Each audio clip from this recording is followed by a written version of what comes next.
Okay, so as I mentioned last class, the exam's coming up next Monday, Tuesday. Should look kind of similar to the last one, probably 2 short answer, 10 to kind of 12, somewhere around there, multiple choice. I'm still kind of finalizing it. I'll have kind of the exact breakdown of the questions on Friday, but for now, let's kind of jump back in and make sure we can kind of get through some hypothesis testing, which is what we've been talking about. We left off last class. Oh, we don't need all this. So we're starting to talk about critical values and kind of how we can work through some population proportion examples using the critical value approach as opposed to the p-value approach. So I kind of made the connection between the p-value and the critical value approach last class, but we'll kind of start out a little bit of a reminder of what we're doing.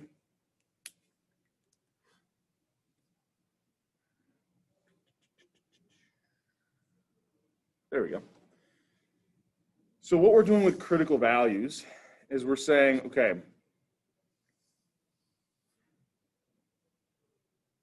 I want to figure out what the z-value is that's going to give me this kind of threshold, this cutoff alpha in the tail, right? If I see a test statistic that's anywhere kind of in this range, right, more extreme than my critical value, so let's say my test statistic ends up being right here, then I can reject, because really what my critical value is, let's say we wanted an alpha of 0.1. So I go to the standard normal table, I look up that area in the tail of 0.1. What I'll find is, I believe, negative 1.29 is the z-score that would give me that desired alpha in the tail. So alpha was this kind of proportion of type 1 errors that we were making. That's what we set.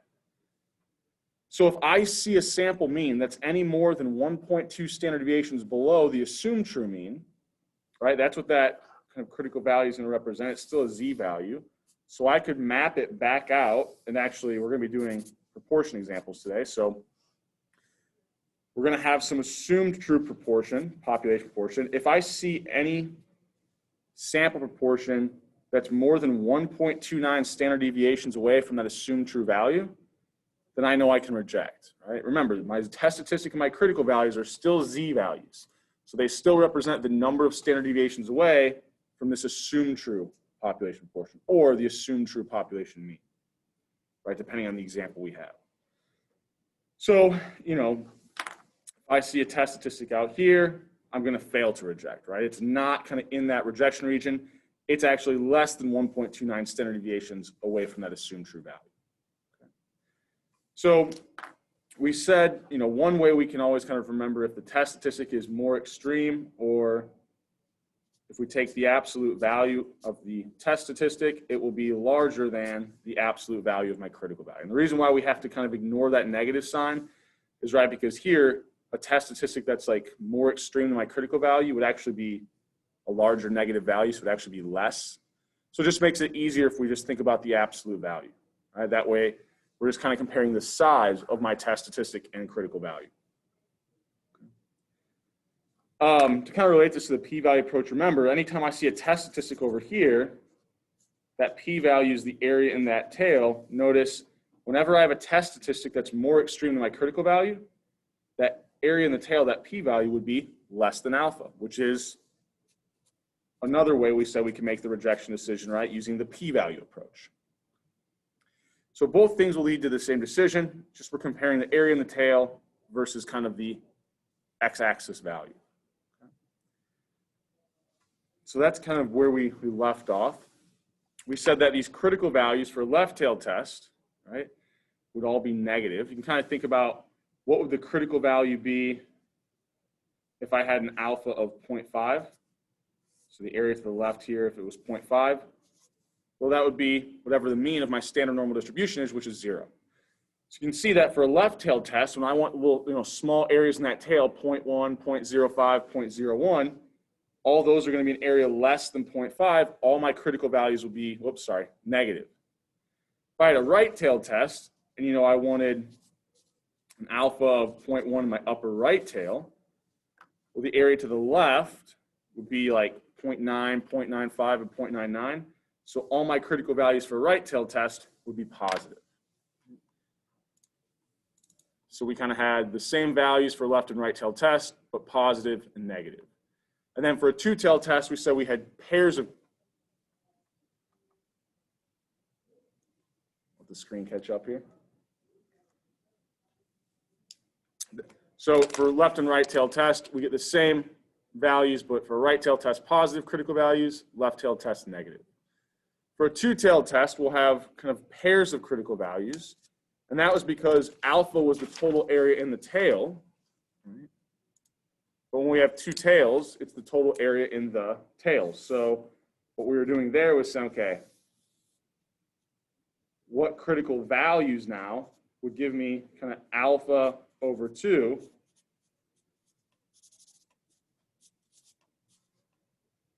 in each tail, right? So there we're going to have two critical values because evidence on either side could go against the null. Okay? Any questions on that before we kind of keep moving into an example? Probably make a little more sense once we start working through it. So we have our test statistical equation that we're using before, but we said, you know, for a proportion example, it's going to look a little bit different. So kind of putting all this together, we have like a nice synopsis of kind of critical values, left-tailed, right-tailed, two-tailed. Steps are going to kind of be very similar to what we're doing with the sample mean. It's just now the critical value approach. Instead of using our test statistic to find the p-value, we'll use alpha to find the critical value, right? And then compare the critical value to the test statistic. So let's just work through an example. I think that will help.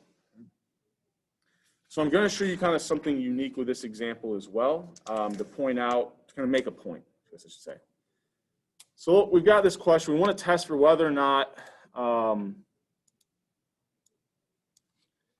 true population proportion of people who own guns is not more, or sorry, whether or not more than 50% of people own a gun. So that's what we want to test for. So our alternative hypothesis is that this true population proportion is greater than 0.5. So we assume the opposite is true, which is that it's less than or equal to 0.5, right? Or 50%, as a proportion is 0.5. We take a recent, or we look at a recent poll of 100 people, so we've got n is equal to 100, and we find a sample proportion of 0.41. Okay. So right away, you know, first step, identify the null and alternative, right? Should be B here, right? But the null is that it's less than or equal to 0.5. Now I can go through and start to find things like critical values and then test statistics, but if I look at this, what's going to be the rejection decision here before I even kind of, you know, I can actually make the decision without working through this one. If I look at my sample proportion, does it go against my null? No, 0.41 is in fact less than or equal to 0.5. So I actually found evidence that supports the null here. So of course I'm not going to reject it. But even if we work through it and use this critical value approach, you'll see why we would fail to reject. So first of all, let's try to find these critical values, right? Well, what type of tailed test do I have? I have a greater than sign in my alternative hypothesis. So I have a greater than or a right-tailed test. So automatically, I know that these critical values should be positive, right? I'm looking at the right side of that distribution. So I can rule B and D out right away. So now I'm between A and C. Okay? So how can I figure this out? Well, what I want to do is think about, for that, let's say we'll do the alpha of 0.1 first. So if I wanted the critical value, that gives me 0.1 in this tail, right? What I can do, oops, sorry, I can actually write that. What I'll do is, oh, we already kind of jumped the gun here, but I'll go to that standard normal table. What I could do is hunt down 0.1. So start scrolling. Looks like it's somewhere in between these two values. So negative 1.28 and negative 1.29, I was in between. So I'll use the larger of the two. Now here I found negative 1.29, that's not my critical value. I already know my critical values need to be positive. Well, that's because I'm dealing with a right-tailed test. When I look up the area to the left, I was looking at 0.1. Well, that would actually mean that the area to the left over here is 0.1, and I wanted the area to the right to be 0.1. So I could do two things. I could know that this is a symmetric distribution. So the area to the left of negative 1.29 is 0.1. The area to the right of positive 1.29 should also be 0.1. Or I could have said, well, I know if I want the area to the right to be 0.1, the area to the left would be 0.9. If I had looked up 0.9 in my table, let's keep scrolling down here. I'm getting close. In between these two, 1.28 and 1.29, sure enough, I'll find that same thing. So you can either, for a right-tailed test, you're going to have to kind of think about what the area to the left is and look up 0.9 instead of that alpha you want in the upper right tail, which is 0.1. Or you can remember it's a symmetric distribution, and if I just look up alpha of 0.1, I'll find the value I need, but for a right-tailed test, it should be positive. Okay? The other way I could do this is kind of using my student t-tables. Remember something I had said about those. This last row would be the values that you find from a standard normal distribution. So actually, it's kind of nice if we use the student t-table to kind of cheat a little bit, I guess. 0.1, 0.05, and 0.01 were the areas I wanted in that upper right tail. 1.282, 1.645, and 2.326. So that's kind of accurate out to the third decimal. If I had looked them up in the Z table, I could do that one by one. What I'll actually find is I have to round into the second decimal, and so the critical value for 0.05 is 1.65, and then the critical value for 0.01, 2.33. So I can think about wherever my critical value is, the area to the right, that's kind of my rejection region. So if I want to remember, here I've got kind of the 10, 5, and 1% significance levels. So which of these levels can I reject the null at? Well, it depends on where my test statistic is. So to find my test statistic, let's see if this shows up a little better. So we've got, our equation was take that sample proportion, subtract the assumed true proportion, and here we're going to divide by the standard deviation of my sample proportions, which we can calculate using the following equation. All right. So from here, it's just a matter of plugging our values in, right? The sample proportion we found was 0.41. That assumed true proportion comes from the null hypothesis, is 0.5 divided by square root of 0.5 times 1 minus 0.5 divided by our sample size of 100. Right. If we do that, notice we saw something below the assumed true proportion, so we'll end up with this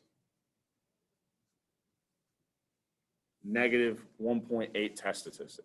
Okay, so this is my test, or my Z statistic. Well, clearly, my test statistic is nowhere near my rejection regions, right? I mean, it's not even the right sign, right? So this is an interesting, this is a not interesting one in that we've clearly failed to reject at all these levels. We're nowhere close to being in that rejection region.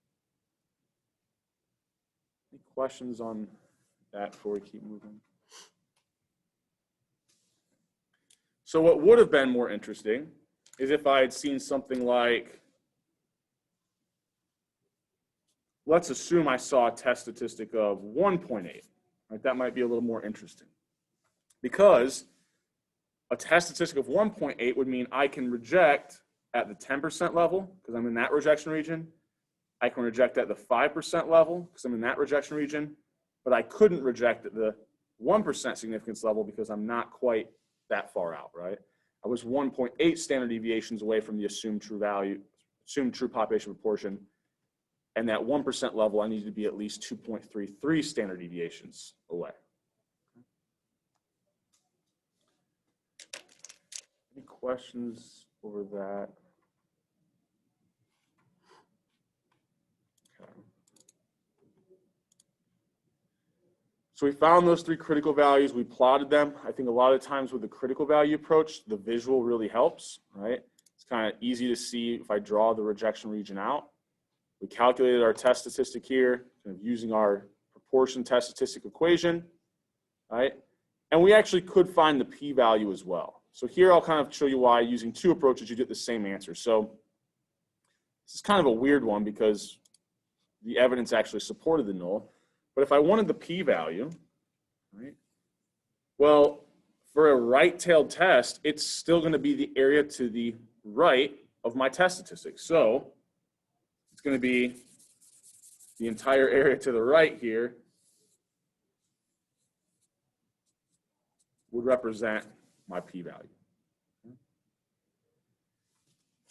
Or if it kind of helps to see it a little bit cleaner,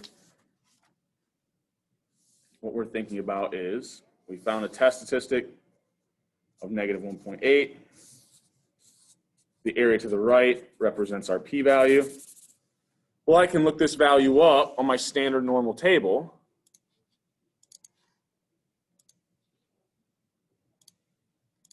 Not the t table, I want the z table. So I had what, negative 1.8, 0. So remember that 0 is that first column, so negative 1.8, 0.0359. But that's the area to the left. I'll need to subtract that from 1 to get the area to the right. So what is this, 0.9641? Okay. Now, with a p-value of 0.96, what levels can I reject at? Well, remember, for the p-value approach, we reject if the p-value is less than alpha. Well, typically the alphas that I look at are 0.1, 0.05, and 0.01. If I have an alpha of 0.96, that's not going to be less than any of these, right? So here, I'd fail to reject because it's not less than any of the alphas. I only reject if the p-value is less than alpha. And so both those approaches line up. The p-value approach, I clearly failed to reject. I'm nowhere close to being able to reject. Critical value approach, same kind of thing. I'm nowhere close to those rejection regions. So they would both lead to the same decision. Any questions on that before we keep moving? All right.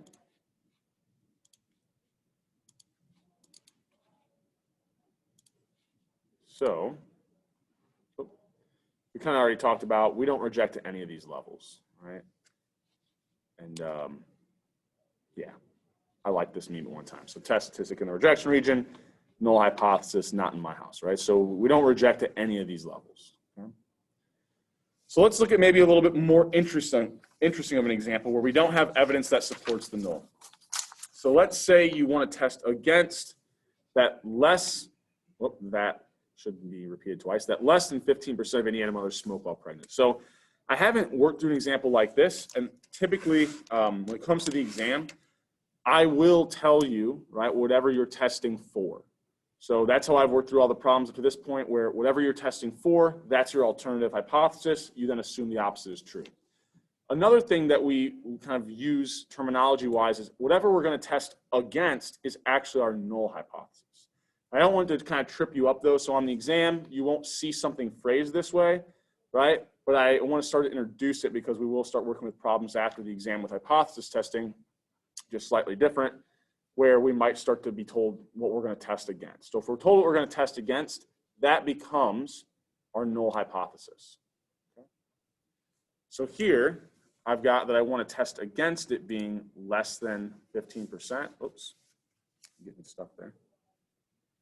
So our null will now be that the population proportion is less than 0.15, and the alternative hypothesis is that it's greater than or equal to 0.15.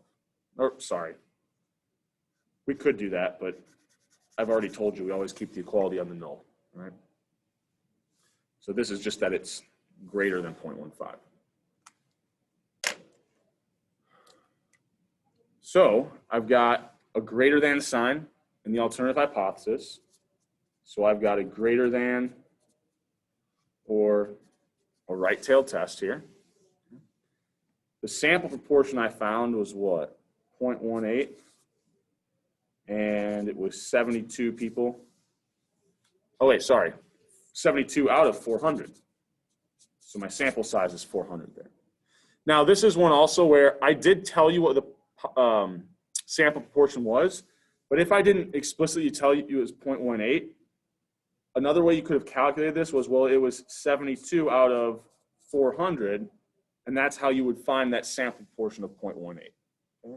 So I could expect you to do something like that in the exam, right? Where I tell you instead of, maybe I take this part out.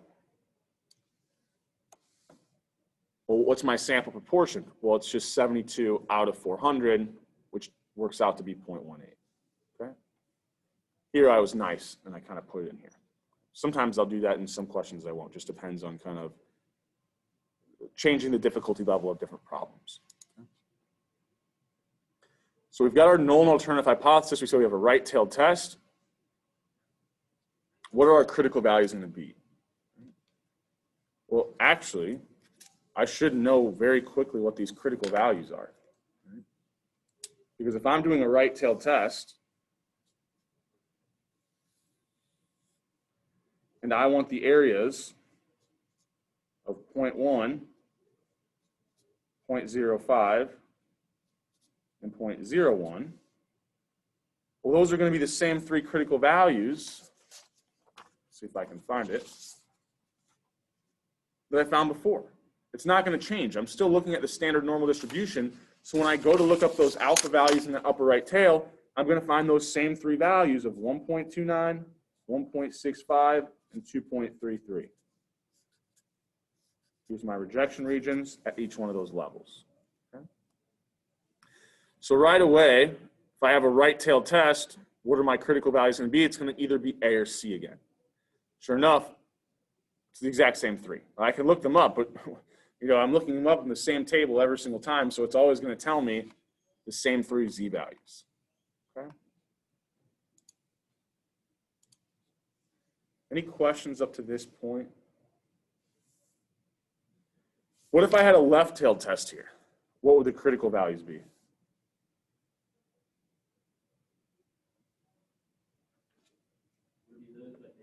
Yeah, same three values, but now I want those areas of alpha in the left tail, so it'd be the same three values, but negative.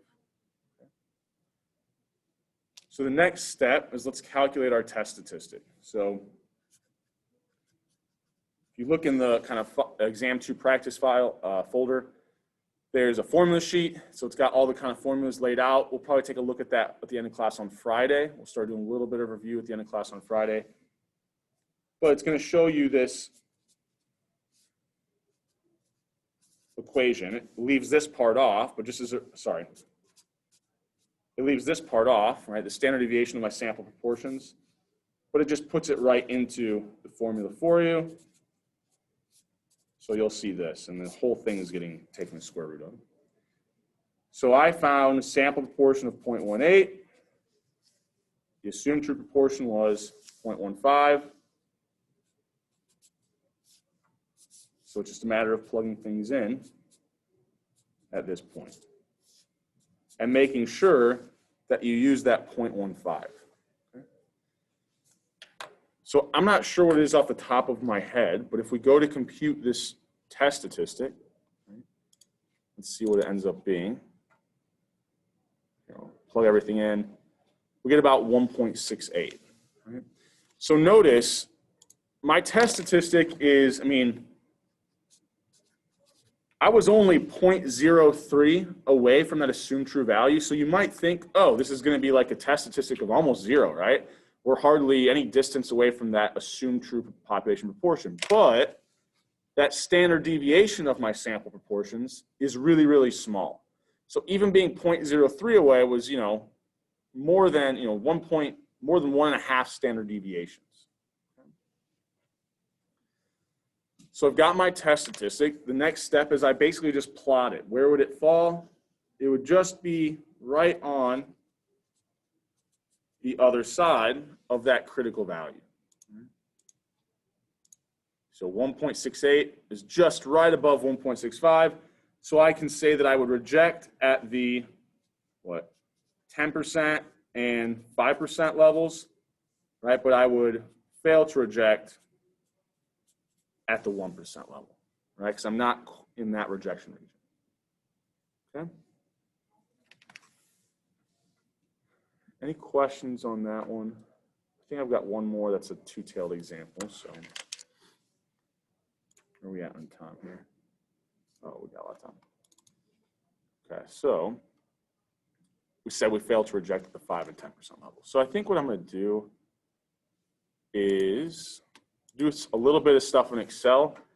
I'm not going to expect you to be using Excel like on the exam or any kind of time, up to it.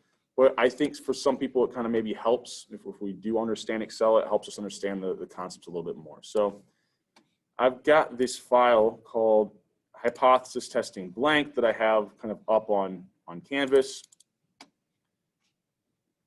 Should be in the in-class data folder. Where are we at? Here we go.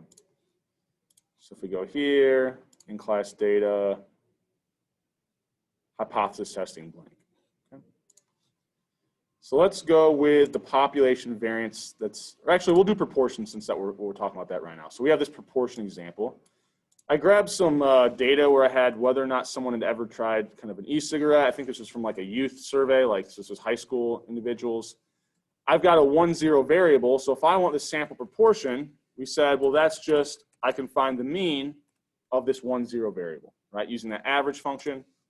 So I get my sample proportion, use that, I think this is a really large data set, so for now, assume that the sample size is 100, and I'll show you what happens if we use the actual sample size once we get to the end. So maybe I've got this, 100 sample, and this is the sample proportion that I get. Okay. Well, I'm going to put the value that I want to do my hypothesis test against up here, and I'm going to change this to doing a two-tailed test since we haven't seen an example of that yet today. Just kind of switching it up. So I've got a two-tailed test here, right? So what I'm assuming is that, I can write this down if it kind of helps to kind of visualize. I want to test for whether or not the true population proportion is different than 0.25. So I'm saying, is it not equal, right? Or is it different from 0.25? I'll assume the opposite is true, which is that it's exactly equal to 0.25. The sample proportion I found using Excel is what? About 0.34. Right? Got that guy right here. And we have a sample size right now of 100. Okay. So I have a alpha here, a cell where I just put alpha, and we'll kind of see how we can use that here in a second. So for the test statistic, if I want to do this in Excel, it really is just using Excel as a calculator. Right? That's the only kind of assistance Excel can give me. So I'll take my sample proportion. Remember the equation, I've got it already written down here, so we'll just use this. So it's my sample proportion minus the assumed true proportion divided by the square root of my assumed true proportion times 1 minus that assumed true proportion, and then divided by my sample size. I mean, to me, this is easier than entering this into my calculator, and that I can just click on the cells, right? But it's still the same format, right? It's the exact same thing as if I just plug the values in and put this into my calculator. So I'll hit enter there, and I get a test statistic of about 2.02. Now, one thing I could have done is calculated the standard deviation of my sample proportions, right, ahead of time. So instead of entering that denominator in, I could have first calculated it, right? And I'm going to do that right now just so we can kind of see some of the intermediate steps, because I think it helps highlight some of the concepts here in just a second. So the standard deviation of my sample proportions here is 0.04. If I, instead of entering this all into my denominator, I had calculated this first, I could just click up there. It gives me the same thing. Okay? Two different ways of doing the same thing. So if I then want to find a p-value, Well, if I think about the distribution of my sample proportions, I just found a test statistic, I assumed it was 0.25. I find a sample proportion of 0.34. For a two-tailed test, my p-value is going to be the probability I saw the test statistic, the sample proportion I did, that was as far away from that assumed true proportion, or anything further that goes against the null. Well, it would have been equally as likely for me to see something this far away, but on the other side of the distribution. So I have to remember that the area to the right of my sample proportion that I found is only half the p-value. Okay? So what I can do is when I turn that value into a test statistic, I can use Excel to find the area to the right and then multiply it by 2, right? Instead of using the physically, like using the tables. So how can I do that? Well, if I use the norm.s.dist function, right? I tell it that z value, my z statistic, comma 1. Now, this will give me the area to the left, right? I wanted the area to the right, so what do I need to do? If this represents the area to the left, and I want the area to the right, what do I need to do? Yeah, just subtract it from 1, and I can actually do that in the same cell, just 1 minus that. So that norm.s.dist function always looks at the area to the left, so we have to subtract it from 1 when we want the upper right tail. Also, I forgot one more step. This is actually only represents half my p-value, right? So I can take that, and I can break this. I can do this in multiple cells if I want, or I can do it all in one. I need to multiply it by 2. Okay. Any questions up to this point? You want to see something again, or make sure there's nothing in the chat. Okay. So now that I've got my p-value, very easy physically, I can decide if I reject or fail to reject. Is my p-value less than alpha here? No, so I fail to reject. Okay.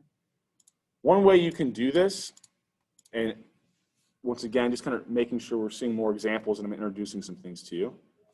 In fact, actually, this is a little small. What do I have this set at? Let's try to do 200 and see it a little bit better. I can actually use an if statement and say, okay, look, if my p-value is less than alpha, comma, if that's true, put the word reject, because that's what I should be doing. If it's not true, then put the word fail to reject. Just kind of a nice, easy visual. I can put those words in the cell. Like I said, I can very clearly and easily do this by sight or by hand, but this if statement is kind of a nice little thing where we'll update and make these decisions real quick for me. Right? So here it says I failed to reject when alpha is 0.01, so I failed to reject at the 1% level. What about when alpha is 0.05? Well, I should be rejecting, right? My p-value is less than alpha. Sure enough, my if statement kind of says the same thing. So that's how we can do the p-value approach in Excel. It's pretty easy, right? Use Excel to be a calculator, calculate that test statistic. Once I have my test statistic, just use that norm.s.dist function. And if it's a right-tailed test or a two-tailed test, I might have to do a little bit of work here. Here I had to find the area in the upper right tail and then multiply it by 2 because we had a two-tailed test. Right? But that's all really all it takes to do hypothesis testing in Excel. And if I want to get real fancy, I could use that if statement to start to make that rejection decision. Any questions on any of that? All right, what if I use the critical value approach? All right, well, if I use the critical value approach, what I want to do is find the z value, because it's a two-tailed test, that give me kind of alpha total in the tails or alpha over 2 in each tail, right? So I want the critical values that give me alpha over 2 in each tail. Now I could go to the table, right? Let's say my alpha is set at 0.01. 0.01 divided by 2 is 0.005. So I go to my standard normal table. I look at the numbers in the middle because I know the area I want in the tail. I hunt down 0.005, and I think I find that it's negative 2.58. So, okay, so I know that my critical values are positive and negative 2.58 for a two-tailed test. And I'll leave this up here, down in the corner. Well, I can do the same thing in Excel, right? If I want to find my critical values, and here, use an alpha of 0.01, so it matches up with our example. Well, basically now I know the area I want in the tail, and I want Excel to tell me the critical value. So instead of norm.s.dist, I use norm.s.inv, right? I know the area that I want in the tail, and it's alpha divided by 2, right, for a two-tailed test. Okay?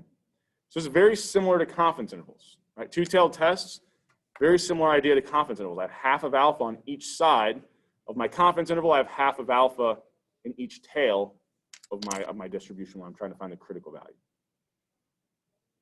So this should give me the negative critical value, right? Because alpha over 2 is a small area. Sure enough, I said it was negative 2.58. That's rounding it to the second decimal. Excel will tell that to me. Now, what we would kind of have to do here is also remember, like, we don't just have one critical value. We have 2, and the other one is just the same value but positive. So I could use that absolute value function just to kind of drop that negative sign. This kind of identifies I have a pair of critical values. On an exam, like if you're writing this down, I would suggest writing it down like this, right? Positive and negative 2.58. Questions on that? So I could do a similar if statement where I check to see if the test statistic is kind of more extreme than my critical values. That would be okay. I think for the sake of time today, I'm not going to do that just because I'm not going to expect you to kind of write these if statements. But, you know, if I'm plotting these out and I've got negative and positive 2.58, where would my test statistic be? So my test statistic is 2.02. So it's not quite in those rejection regions, right? So I would fail to reject, which, right, is what I make my decision based off of the p-value approach as well, right? We decided we would fail to reject if alpha is 0.01. We failed to reject at that 1% significance level. But we did say, you know, if I go up to 0.05, now notice my critical values are smaller. And actually now if I plot 2.02, it's actually above my critical value. So I'm rejecting here. And we said the p-value is just slightly below 0.05, so I would also reject. Right? Both approaches always lead to the same decision. Any questions on anything up to this point?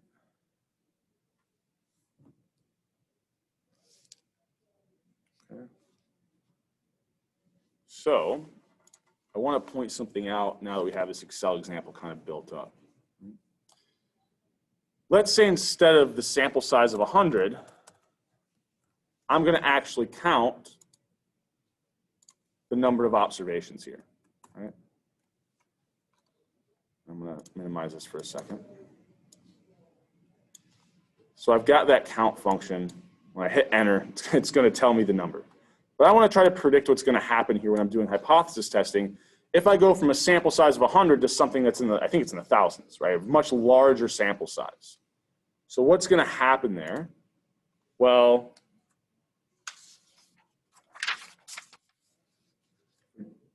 I'll go here and look at our test statistical equation. If my sample size goes up, what's going to happen to this fraction in the denominator?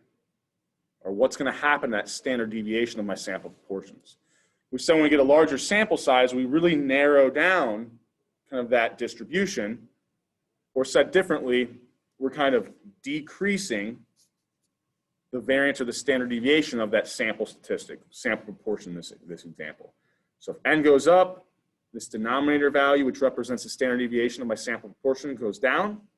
If my denominator goes down, what happens to the overall kind of fraction here, which represents my test statistic, well, that would go up.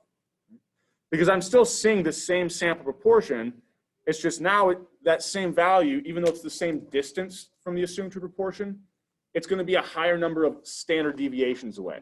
Because when I increase my sample size, I'm decreasing my standard deviation. So let's see if that plays out here. I'll hit enter.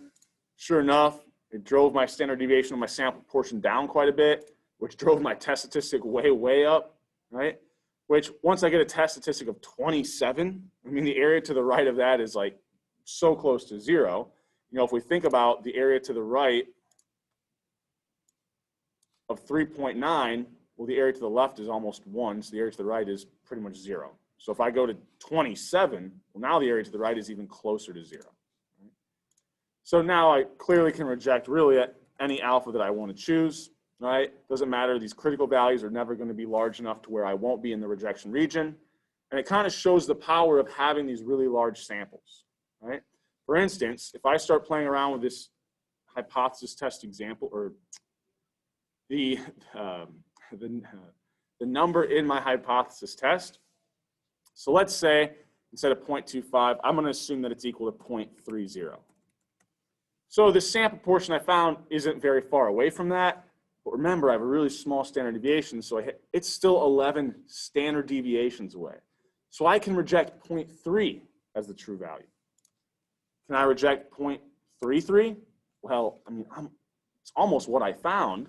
But with a large enough sample, I can still, at the 5% level, I can still reject 0.33 based off of the sample portion I found. So when we get these huge sample sizes, it gives us a lot of power to where we can really narrow down kind of, values for which that could be the true population proportion. Right? I can even at the 95% level, or the 5% significance level, or with 95% confidence, I can even reject 0.33, even though I found a sample proportion that really doesn't differ from that much. Okay. Any questions over any of that? So if I get a higher sample size, decreases the standard deviation of my sample portions, increases my test statistic, which if I'm increasing my test statistic, let's think about this. So let's say I get my test statistic, I don't know, it was like 2.02. I think the area to the right of that was 0.04 something. Well, if I get from taking a higher sample size, I got a much larger test statistic, which means the area in that right tail, which represents my p-value, right, is just going to be getting lower. And if my p-value gets lower, it's going to be a lot easier for my p-value, or a lot more likely that my p-value is less than alpha. So taking a higher sample size kind of makes it more likely that we end up rejecting the null, right? And that's just because we have more information, it gives us a little bit more power to make statements, a little more power in being able to reject certain values as true. Okay. Any questions on that before we keep going? All right. Okay, so it's a little bit of work in Excel, and I've got one here. I think I have. Let's make sure that I have it up there. I'll post a completed version of it because I know I have one. I won't take today's class to work through it, but we could do the exact same thing with the sample mean if we had a known population variance. Very, very similar setup. The only thing that's going to be different is that test statistic equation, right? It looks a little bit different, but in terms of finding the p-value, using the critical value approach, it would all work the exact same way. Okay. So another thing I wanted to show you, just kind of to help with the idea, I'm going to use this HT example tuition.